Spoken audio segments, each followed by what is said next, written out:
하얗게 깨어나는 새벽에 아름답게 쭉 뻗은 가로수길. 만화영화 플란다스의 개를 아시나요? 프랑스계 영국 작가 위다의 소설 플란다스의 개는 19세기 벨기에 북부 안트베르펜 근교의 시골 마을 호버켄을 배경으로 한 아동 소설입니다. 그리고 이 소설이 일본에서 애니메이션으로 제작되어 일본과 한국에서 큰 인기를 끌게 됩니다.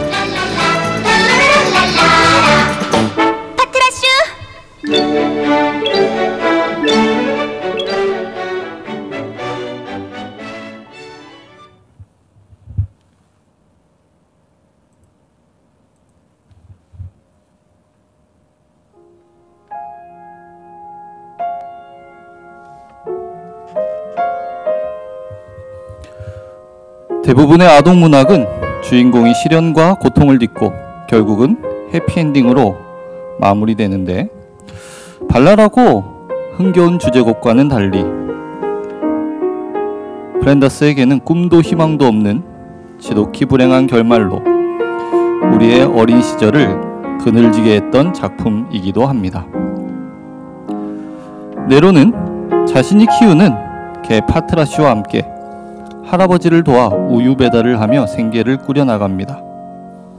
그런데 유일한 가족인 할아버지가 갑작스럽게 돌아가시게 되고, 이후에 방앗간 방화 사건의 범인으로 몰리며 어려움을 겪게 되죠.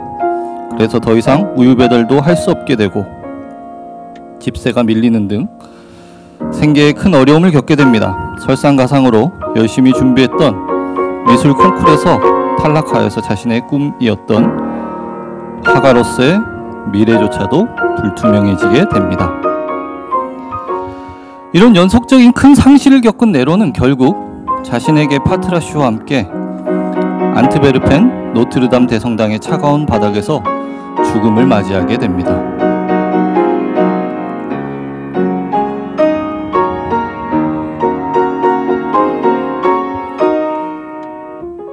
그런데 네로가 지친 몸을 이끌고 향한 대성당 안에서 평소 너무나도 보고 싶었지만 돈이 없어서 보지 못했던 페테르 파울 루벤스의 그림을 보게 됩니다.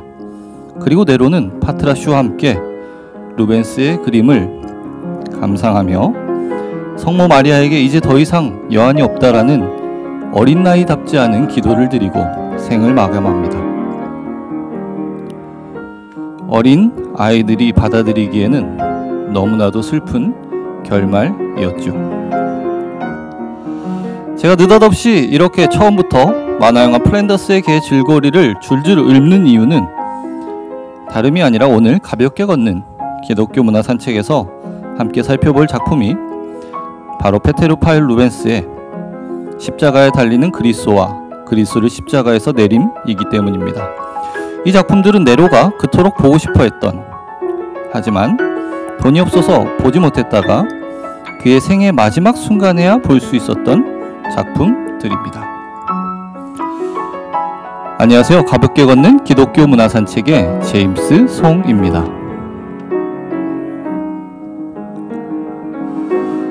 플란다스의 개의 배경이 되는 곳은 벨기에 플랑드르 지방, 플란다스 지방, 안트베르펜 근처의 작은 마을입니다.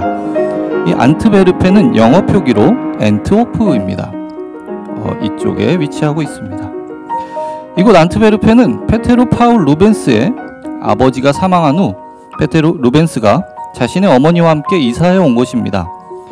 이탈리아 유학 등 여러 사정으로 그는 다른 지역에서 그의 생일을 지낸 적도 많았지만 안트베르펜은 루벤스의 생애 중 가장 오랜 시간을 보낸 곳이자 그의 집과 작업실이 있었던 곳이며 그가 생애를 마친 곳이기도 합니다. 그렇기 때문에 안트베르펜에 있는 노트르담 대성당에는 루벤스가 그린 4개의 작품이 있습니다. 세계의 그리스도 대형 제단화와 성모 승천이라는 작품이 바로 그것들인데요. 대성당 내부의 제단을 중심으로 좌우편에 각각 십자가에 달리는 그리스도와 그리스도를 십자가에 내림이 전시되어 있습니다. 성당 대광장에는 이렇게 루벤스의 동상이 있고요. 또 광장 한편에는 파트라시와 네로의 마지막 모습이 담겨 있습니다. 그렇게 상태가 좋아 보이진 않습니다.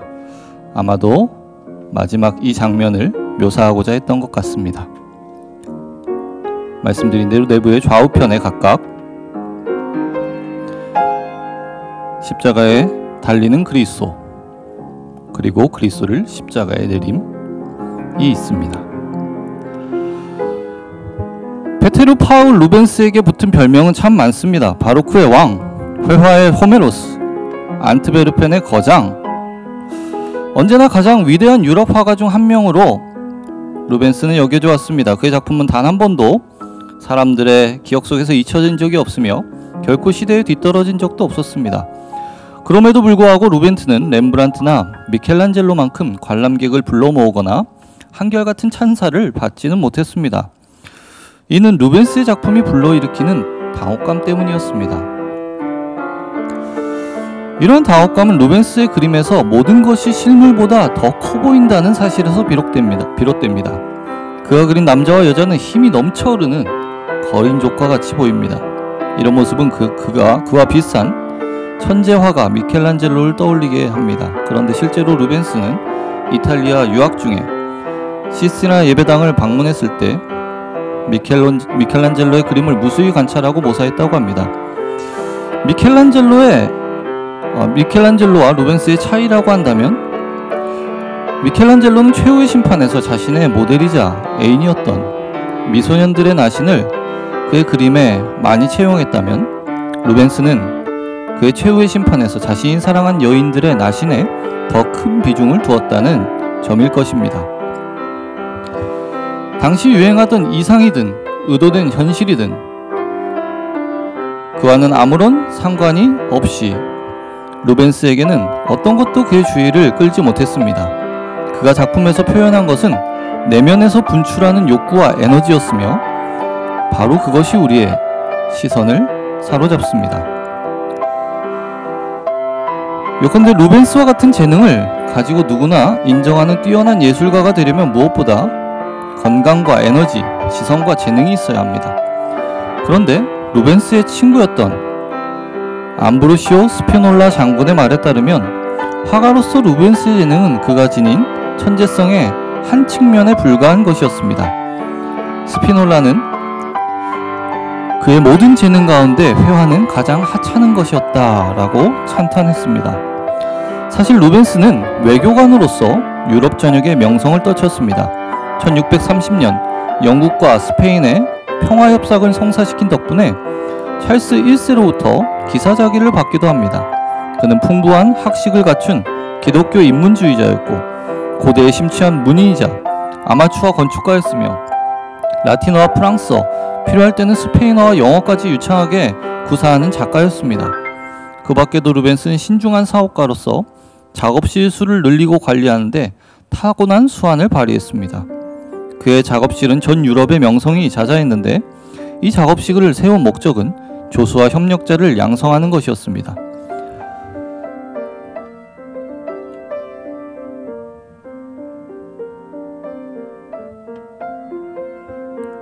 루벤스는 다작의 예술가였습니다. 그의 작품 목록에는 그의 작업장에서 만든 수많은 사본을 제외하고도 무려 1403점이나 존재합니다.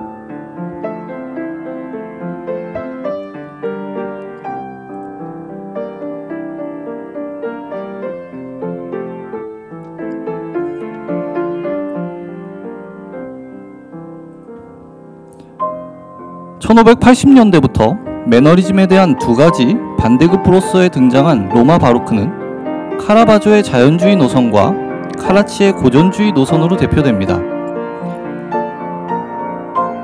카라바조는 사실적인 인물 묘사와 연극적 효과 등을 통해 매너리즘 회화와는 전혀 다른 새로운 자연주의적 방식을 발전시켰는데 이는 한 세기 이상 전 유럽에 영향을 미치게 됩니다. 또한 매너리즘의 인위성을 지향하고 라파엘로, 미켈란젤로, 티치아노 등의 양식을 잘 융합한 카라치는 고전주의를 추구했습니다. 루벤스는 이와 같이 초기 바로크 양식의 다양한 요소들을 수용, 결합하여 궁극적으로는 자신만의 새로운 화풍을 만들어 내었습니다.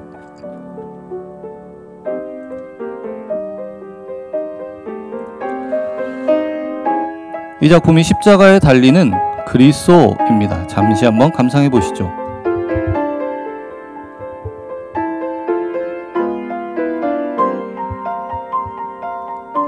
이 작품은 플랑드르의 바로크 미술을 대표하는 루벤스의 세폭짜리 재단화로 성 발부르가 교회 중앙재단에 놓일 작품으로 제작되었습니다.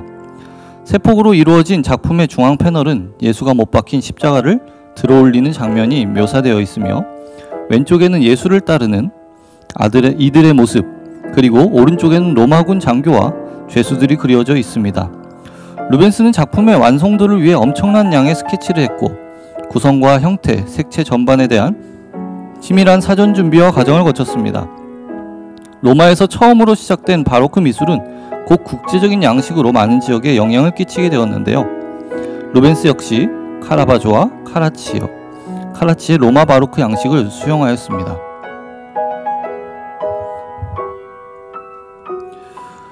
이 십자가에 달리는 그리스도는 루벤스가 이탈리아 여행을 마치고 돌아온 1609년에 처음으로 의뢰받은 것으로 이탈리아에서의 그의 경험이 상당 부분 반영되어 있습니다.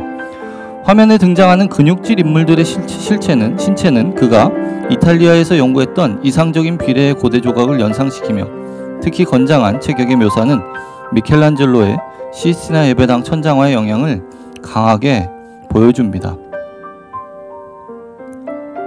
루벤스는 이 세폭 재단화에서 좌우 패널에 독립적인 그림을 그리던 지역 전통을 따르지 않고 중앙 패널의 공간을 좌우에 확장하고 시야를 확대하는 이탈리아 방식을 채택하였습니다. 아무 생각 없이 근육질로 이루어진 육체의 힘을 다해 십자가를 들어올리는 로마 병사들과 대속의 사명을 위해 묵묵히 하늘을 바라보며 신과 영적으로 교류하는 그리스도의 시선이 되조되고 있습니다. 화면의 왼쪽 상단에서 오른쪽 하단으로 대각선 방향으로 놓인 십자가에 눕혀진 그리스도의 몸과 같은 방향으로 구부러진 좌측 패널의 여인의 몸은 그리스도의 고난에 대한 강한 공감을 나타냅니다. 화면을 가득 메운 군상들의 동체에서 뿜어져 나오는 강렬한 힘과 에너지, 조명의 정점에 있는 그리스도의 몸이 이탈리아적인 영감에 영향을 받은 루벤스의 열정을 느끼게 해주는 작품입니다. 또한 화면의 곳곳에는 플랑드르의 사실주의적 묘사의 전통이 발견되고 있습니다. 나뭇잎의 세밀한 묘사, 군인이 입고 있는 갑옷의 반짝이는 표면 효과 등은 얀 반 아이크로부터 이어지는 플랑드르적 전통이라고 할 수 있습니다. 이와 같이 루벤스가 수용한 여러 가지 양식적 기법들은 작품 속에서 잘 어우러져 사실감과 에너지, 역동성으로 가득한 걸작을 창출해내고 있습니다.